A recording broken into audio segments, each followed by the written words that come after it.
عن أبي هريرة رضي الله تعالى عنه عن النبي صلى الله عليه وسلم قال إذا نسي أحدكم فأكل أو شرب فليتم صومه فإنما أطعمه الله وسقاه متفق عليه।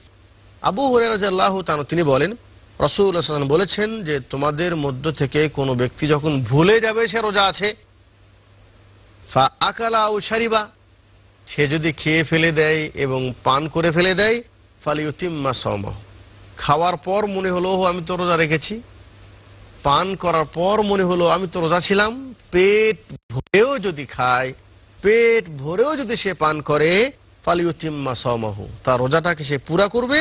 ফাইন্নামা আতআমাহুল্লাহু ওয়া সাকাহু, কারণ আল্লাহ তাকে ভুলিয়ে তাকে খাওয়াইছে এবং পান করাইছে।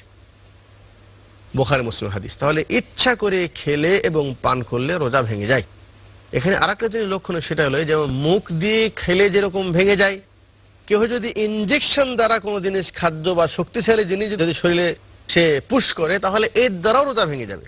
যেমন শক্তিশালী কোনো ইনজেকশন বা এমন ইনজেকশন যেতে খাওয়ার বা শক্তি শরীর পাবে, এই ধরনের ইনজেকশন দেওয়াও রোজা ভঙ্গের কারণ। তবে ওলামা একরাম এটাও বলছেন, যেই ইনজেকশন একান্ত রোগের কারণে, যার ভিতরে কোনো খাদ্য কোনো জিনিস নেই বা শরীরে কোনো শক্তি সে দেবে না, বরং কোনো বিশেষ রোগের কারণে যদি সেই ইনজেকশনটা দেয়, তাহলে এরকম ইনজেকশন রোজা ভাঙবে না, যেহেতু তার সেটা খাদ্য নয়।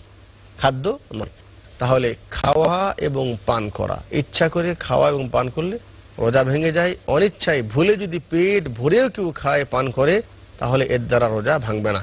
তো মুফাত্তিরাতুস সাওম, রোজা ভাঙার যতগুলি কারণ আছে তার মধ্যে প্রথম কারণ আমরা জানলাম যে ইচ্ছা করে খাওয়া এবং পান করা,